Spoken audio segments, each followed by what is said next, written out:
विद्यार्थी मित्रों, कैसे हैं आप सभी स्वस्थ होंगे। इसी उम्मीद के साथ नए टॉपिक के साथ मैं आपके समक्ष उपस्थित हूँ। आज का जो हमारा टॉपिक है समरूपता और सर्वांग समता।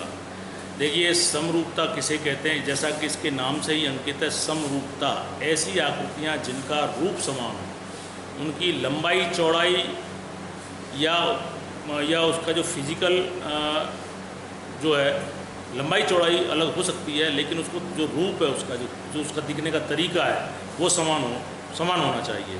यानी कि जैसे कि ये दो गेंदें हैं, एक गेंद छोटी है, एक गेंद बड़ी है, तो ये दोनों गेंदों की आकृति जो है बॉल हैं, गेंद हैं, इसलिए ये दोनों समरूप आकृतियाँ हैं। ये दोनों त्रिभुज हैं, ये दोनों त्रिभुज जो है समरूप त्रिभुज है। ये छोटा त्रिभुज है, ये बड़ा त्रिभुज, समान नहीं है, समरूप है, इनका रूप समान है। और समरूप जो उसका सिंबल है, समरूपता को दर्शाने का सिंबल है, वो इस तरह का होता है। अगर इन दोनों त्रिभुज की बात करें तो त्रिभुज ए बी सी समरूप त्रिभुज डी ई एफ, यानी कि त्रिभुज ए बी सी जो है वो त्रिभुज डी ई एफ के समरूप है। अब इसके बाद दूसरे टॉपिक की बात आती है सर्वांग सम आकृतियाँ। तो ऐसी आकृतियाँ जिनका रूप समान हो और रूप के साथ साथ उनके जो संगत अवयव हैं, संगत भुजाएं हैं, संगत कोण हैं, वो भी समान होने चाहिए। तो इस प्रकार की सभी आकृतियों को सर्वांग सम आकृतियाँ कहते हैं। जैसे यहाँ पर ये दो त्रिभुज दर्शाए गए हैं, त्रिभुज ए बी सी और त्रिभुज डी ई एफ।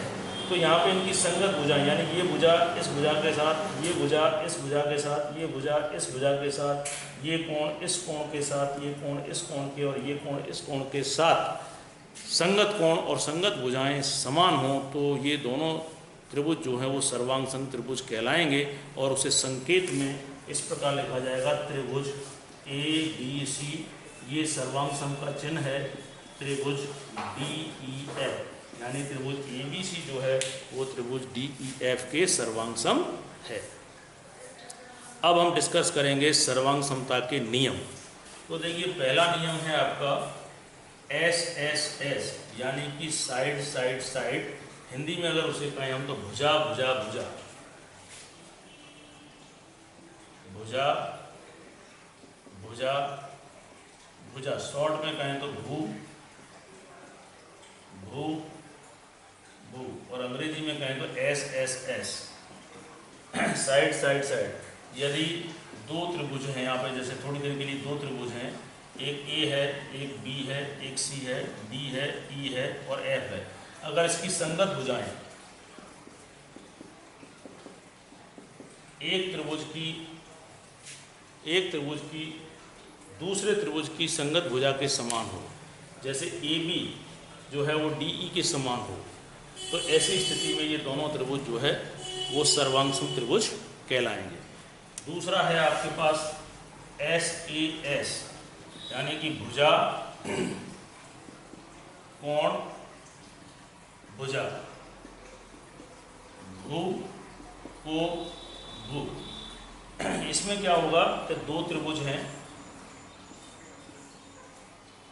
ए B C D E F. मान लो ये भुजा इसके समान है, ये इसके समान है, तो इनके बीच का जो कोण है, यानी दो संगत भुजाओं के बीच का कोण भी दूसरे त्रिभुज की संगत भुजाओं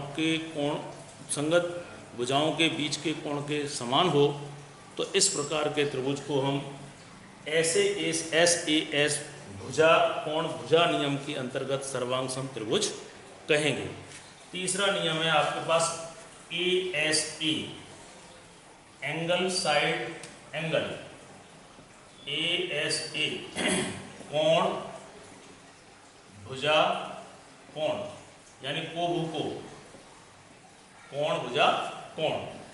इस स्थिति में अगर आपके पास दो त्रिभुज हैं A B C D E F, तो दो कोण हैं, ये कोण और ये कोण, इन दोनों कोण के बीच की जो भुजा है समान है, यानी एक त्रिभुज के दो कोणों के बीच की भुजा संगत दूसरे कोणों के दो कोणों के बीच की भुजा के समान हो, तो इस प्रकार के त्रिभुज को भू को ए एस ए नियम के अंतर्गत सर्वांग सम त्रिभुज कहलाएंगे। यानी कि यहाँ पर त्रिभुज ABC सर्वांग त्रिभुज DEF कौन से नियम से?